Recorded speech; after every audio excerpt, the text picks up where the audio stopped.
Last year, I was sat on that table and I was looking up at the speakers and I was thinking, oh my gosh, I would love to be on that stage one day. That would be amazing. So thank you from the bottom of my heart for trusting in me to be here today. It means the world. Thank you. So today I'm going to talk to you about how you can turn your passion into a profit. And to do that, I'd like to know, I'm going to do that Jess and James thing where you get people to raise your hand. Yeah. Would you raise your hand if you own your own business? Pop your hand right up there. Oh, blooming heck, we are at the right event then. And now raise your hand if you're someone who wants to own your own business one day. Maybe not there right now, but you want it. Amazing. Yes. So whether you're building or dreaming, I think you'd agree with me that there's always a next step. And when you are taking that next step, if you're anything like me, you probably have a voice inside your head that's saying, you can't do that. Don't do that. No one's going to listen to you. No one's going to pay for that. You're not a business person. You might have some of them thoughts going on in your head. So today I want to talk about how you can move forward even with them thoughts in your head. Now you might be thinking, who's this banana-looking girl up here? My name's Jen, and today, if you let me, I'd love to share my journey with you and hopefully inspire you to take action on your dreams and make some money out of it.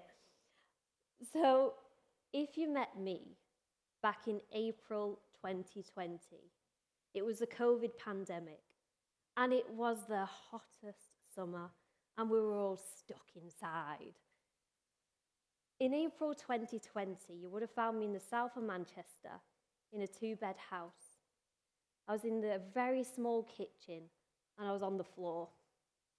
In the kitchen, it was wrapped around with these gross mahogany tiles. You could hear a silent bubble of oil bubbling away in the pan, when it's just heating up. And it smelt like sharp onion. You know when you chop an onion and it stings that much, it burns your nose hairs off. So there was that in the air. And I was on the floor, and I was shaking. I was absolutely terrified. I was scooping the onion up that I just dropped off the floor. And my heart, it was racing so fast. And I felt like everything had just gone to shit, basically. I was on the floor and I was not feeling great because stood over me was my then partner. Now, he was a 6-foot-tall man and he was towering over me, and he had these really dark, piercing brown eyes that when he looked at me, I just wanted the ground to swallow me up. And he said to me as I was scooping the onions up, "You're useless." Now, in that moment of my life, I had given everything to this man because that's where I saw my future. This was my future, and I was going to make it work. But it never seemed that anything that I did was ever good enough for this man. But because I was committed and I wanted to make it work, I would change myself to fit his idea of perfect. I would change my clothes, my hair. I moved town. I changed my job until I was eventually under his control. I don't know if there's anyone in this room that has ever felt like no matter how much you've given to someone or something, you just still don't feel good enough. You still feel useless. So in that moment of my life, when he said them words, I realized that I'd been lying to myself. No amount of change in me was ever going to be good enough for this man. No amount of hard work, I was still going to be useless. And I felt in the pit of my stomach, something has to change because I cannot keep staying in this situation. There's no future, there's no bright spark. I've lost me. So I made the decision that day that I'm going to leave this relationship. And I did. I got my keys in my car, got in my car. I'm making like it was really exciting. It really wasn't. I got in my car, I drove to my mum's during the middle of a pandemic. Now, as I was driving away from that situation, my brain was saying, no, go back, Jen. This is a bad decision. This is all you're worth. This is your future. Go back. But I ignored the voice in my head and I kept going anyway. When I got back to my mum's, I was 28 at the time, and it felt like I'd lost everything. I lost the house I owned. I just lost the career I just started. I just lost this relationship that I thought I was going to be in for the rest of my life. And there was a lot of thoughts going on in my head. And I was sat on the bed, and I was so overwhelmed in my mum's spare room. For days and days, the thoughts would be coming and going. You know, like in anything in life, when you get them thoughts in your mind and you want to quiet them down and you just can't. I was so overwhelmed thinking, where am I going to go from here? What am I going to do? I should have gone back. Why am I here? And out the corner of my eye, there was an oak desk in the corner of the room. And my mum had some paints from when the grandchildren came over and played. And when I looked at them paints, I started to feel a little bit of joy, because them paints reminded me of when I was younger. Because when I was younger, what my dad would do to keep us quiet, I don't really know his logic in this, because it didn't really. He used to get us all together, and he used to have, all right, girls, like, come on, let's paint, let's draw, let's make things. My dad was a very arty man. He studied art, he went to art school, and he would enforce this on us. And I had so much joy when it came to painting. Painting for me was like euphoric.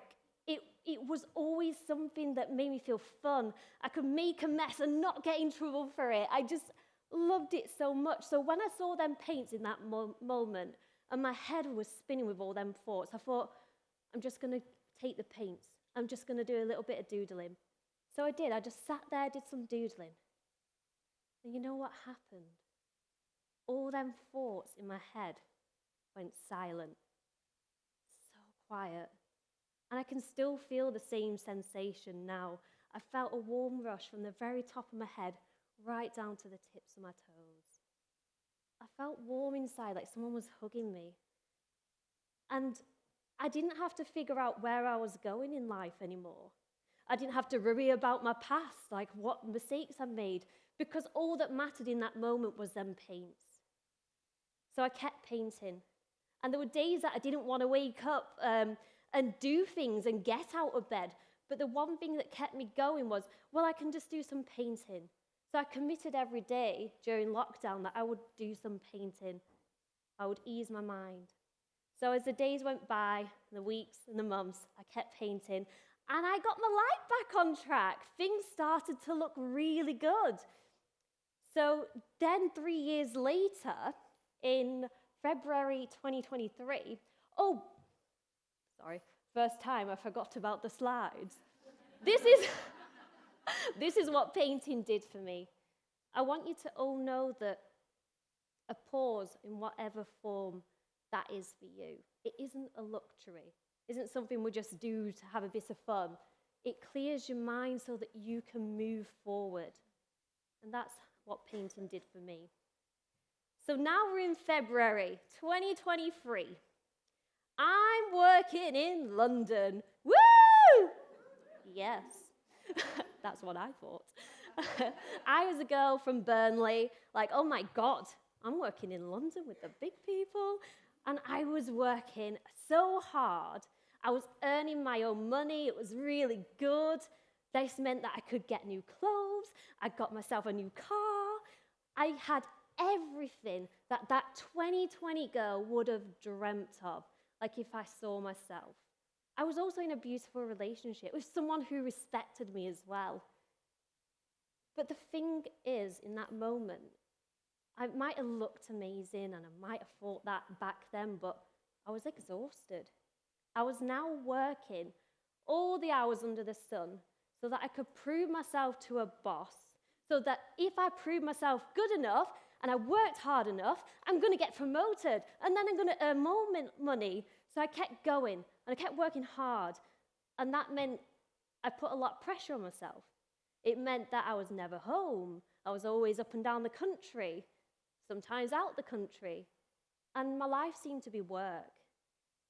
I don't know if anyone's ever been taught this before, but when I was younger, my dad would say to me, to earn good money, you've got to work really, really hard. And although elements of that is true, you don't want to drive yourself into the ground in order to earn the money that you can't spend. So I was exhausted, and to prove it, here are some very attractive pictures of me. In the middle here, I think this photo's from like 4:30 in the morning. I'm in a truck, I'm cold, I'm tired, a bit bored there. In that one, I've got my suitcases because I was never home. What I was doing, I was trading my time in return for money. So, I was very exhausted. And one day, I was driving into work, and there was like 4 hours between going home, getting to sleep, waking up, going back to work. And that wasn't unusual. There was quite a lot of shifts like that. I was driving to work, and my eyes were dropping. You know when it's really hot in a room and your eyes like, oh my gosh, or if you've ever driven, you're like that. I felt like I need pins to keep them open. So I was driving, and my eyes were going, and I swerved my car. Oh, my heart just dropped. It felt like it was in my throat, and it just dropped to the floor.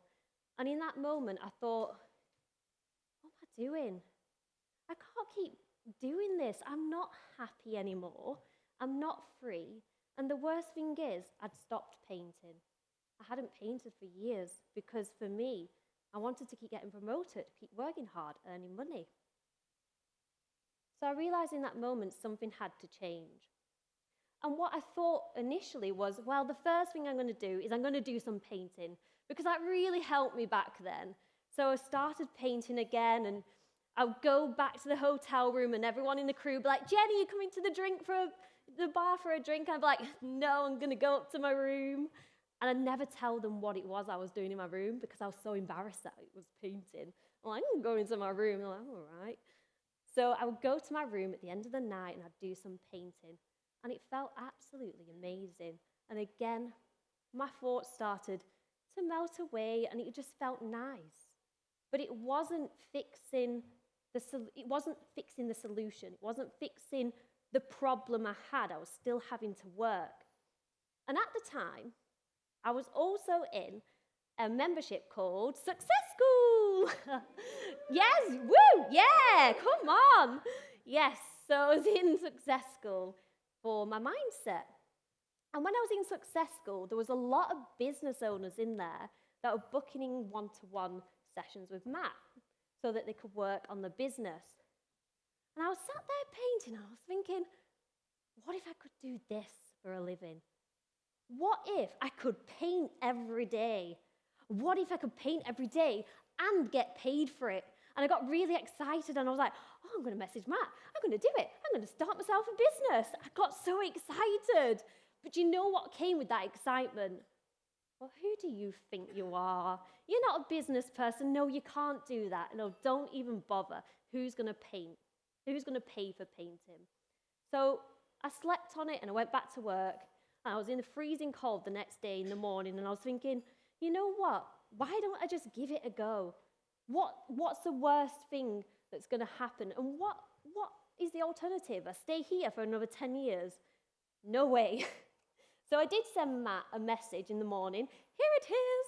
I found it. I dug it on my phone. Good morning, Matt. I hope you're having a fantastic morning. I was wondering if there's any spaces left on your one-to-one coaching. If so, I would love to find out more about it. I think it would really help me as I'm planning on setting up my own business this year, and I don't want to go into it blind. God, she sounds confident. In my head, I was like, what are you doing? And before our first call, Matt asked me to write down my values so that I knew what it was that I valued and also what it was that the people I wanted to serve valued. And at the time, and this pretty much stands for today, it was freedom, happiness, and service. The reason I wanted to do painting was because it felt so good. And I wanted others to feel this feeling, like what if there's someone in my situation that needs this? So it was very important for me to serve other people. So we booked in our first call, and I thought, you know what, I'm going to give it everything. I'm going to go for it. And Matt started setting me big missions, big tasks to get me to where I needed to be. So I remember distinctly on our first call, he said to me, so I can see you're passionate about painting. I was like, yes, I am. He was like, that is brilliant, because in business, passion really counts. Because in business, as we all know, there's going to be good times and there's going to be hard times. And during them hard times is when you need that passion and that drive to see you through. So the tasks he started setting me was, first of all, because this is something completely new and you're going all in, I want you to now deliver and teach people in person how to paint. And my head was like, what? You want me to go and do what? Okay. My head was like, who's going to want to pay for me? No one's going to want this. Like people twice my age aren't going to listen to me. But I was like, no, what is the alternative? I go back to that job? I go back to that relationship? No, I'm just going to go for it. So I did. I put on some classes, and they started filling up. And the night before, I actually nearly cancelled the class. I was so close. I was like, I've not done it yet. If I don't show up, no one's going to know. But then I thought, I can't really let them people down. What if they need it? What if they was in that situation and this is what they need? And what's the alternative? I go back. So I thought, right, okay, we're going to put on some classes. So I did. I started doing my classes. And it was absolutely terrifying, standing up in front of everybody, having to show them how to do something. And you know what? I was absolutely terrible. I was okay, but it wasn't my best class at all. But I went out and I did it. And the week after, I learned from my previous lessons, and I thought, I'm just going to do this bit better. Then the week after that, I learned from them lessons. I was like, just do this better, until it just became natural. So the thing I would take away from that is that messy action beats no action. I wasn't the best teacher. In fact, my first art lesson, I didn't show anyone how to paint. I just gave them pictures of paint and said, paint that, have fun. Like, crazy! But you know what? They still showed up the week after, and I showed up, and I showed up even better. So that in the middle picture is me a couple of months in, teaching, still a couple of months in. I'm absolutely terrified up there. Might look confident, I was not. That's me painting every day, crazy. This is my first live video where I was so nervous doing it. So I got the experience of teaching to people, giving the service, showing people what it is I do, seeing if it fit with me, if it fit with them. So now it was time to take things online. Ooh, online, put your face out there. So Matt then wanted me to go ahead and, first of all, get visibility in the press. He said, contact your local radio station, contact Gazette, newspaper, everything and everyone you can, because if you do that, you'll get your story out there, and people see you as an authority online, as well as in person as well. And I thought in my head, who's going to want to listen to me? No one's going to want to listen to what I've got to say. But you know what? Again, I thought, what's the alternative? I go back? No. So I did it. And I got myself some visibility. Woohoo! Yeah. Yeah. So this year I was on the front cover of Unstoppable magazine. I've been on BBC Radio a few times now. And I've been in my local paper, bits like that. So this got me the authority, the credibility. It got people to say, oh, this girl knows what she's talking about. She's on a magazine. Yeah. And also, yeah. And also, they got to share my story, see my story. And then from there, I was also building a Facebook group, because we also need the audience online as well. So every single Friday, I was giving free value in my Facebook group to anyone who would listen. And for the first couple of months, it was just my mum. She got a lot of value from me. She still watches me today. So I was giving my value. And you know what? No one was showing up for Mums but Shell. And I was like, this isn't working. My head was like, no one's even paying attention. But I was like, you know what? What is the alternative? That I go back there? No. What if someone needs this? Right, okay. So just keep going, Jen. So I did. And now that Facebook group has grown to 70,000 members. Woo! Yeah. So it did blow up quite quick. So now I was seeing that I had an audience. So I've got the audience, I've got the credibility, I've got the experience. So now Matt was like, now you need to sell online. I was like, okay. So I had started a membership and I was seeing people paying, and it was very low ticket, £20 a month. But it was like, you need to go bigger. You need to create a course. Sell it for, I don't know, 350 quid. I was like, 350 quid? Who's going to want to pay 350 quid for what I've got to offer? But then I was like, no, just do it. So I showed up with my passion. I was like, I know what this can do for people. I put a course together. My target was sell 25 places. I thought, and I said to Helen, I don't know if she's here somewhere. There she is. I said to Helen, I'm going to sell 5. That's my best target. It turned out that I actually oversubscribed and sold 30 because 25 people had booked in less than 2 weeks. Yeah! Oh, stop it. So, thank you. So, in less than 2 weeks, I made just short of £11,000. Why? What?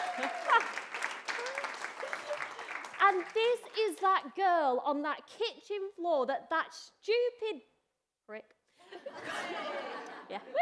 called useless. She isn't useless anymore. Nearly 11 grand in 2 weeks. So I want you to know something as well today, because, and I know Dan said this and Tracy said this, when you're up on here, you look up at people on the stage and you think, oh my God, yeah, but it's all right for them, and I can't do that, and they've just got something or whatever. But I want you to know that I am not special. There is nothing special about me. I'm absolutely terrified with everything I do. I had the same thoughts that everyone else does. I'm up here, I've probably forgotten half my speech. But the thing with us all is, it's if we just take the action regardless of how messy it is. That is the only thing that separates us from the next person 10 steps ahead.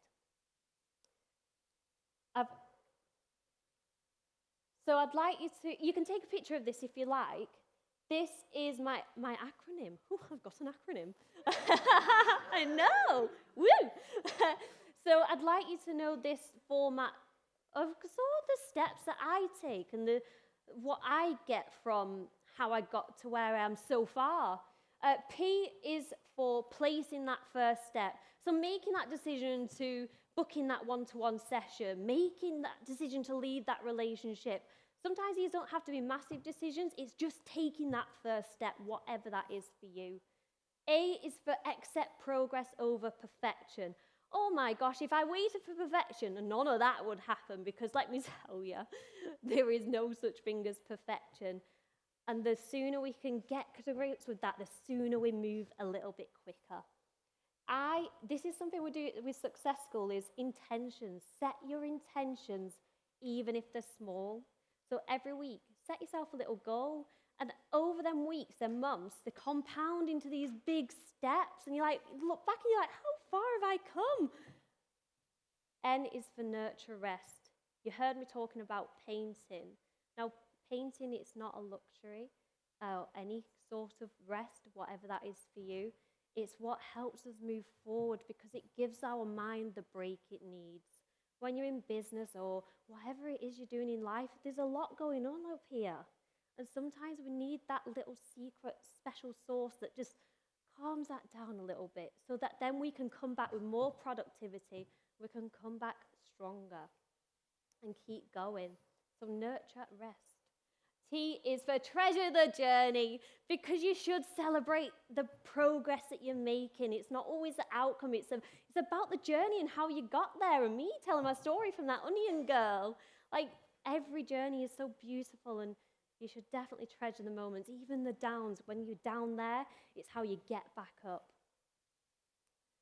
So that is my talk. But before I end it, I asked everybody to write down one word that would describe the best version of yourselves. And here it is. So we've got fun, we've got calm, creative, sparkly, we've got all these beautiful things. And I want you to know that all this on here, this is not some future version of yourself. This is you now. You have everything you need within yourself to achieve anything you want in life, to achieve greatness. And sometimes we just need reminding of that. We need reminding that inside of us, we've got everything that we need. We've got the gifts that we're ready to give to the world.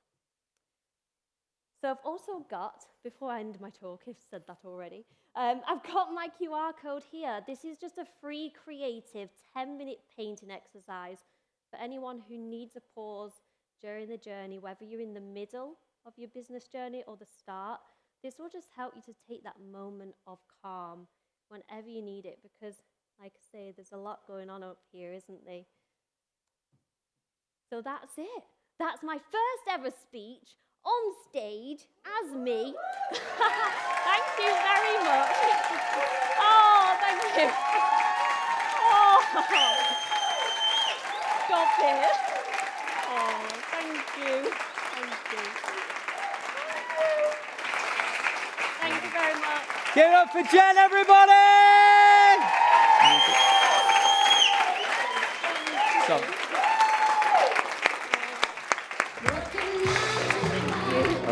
Oh, thank you. Give it up for Jen, everyone.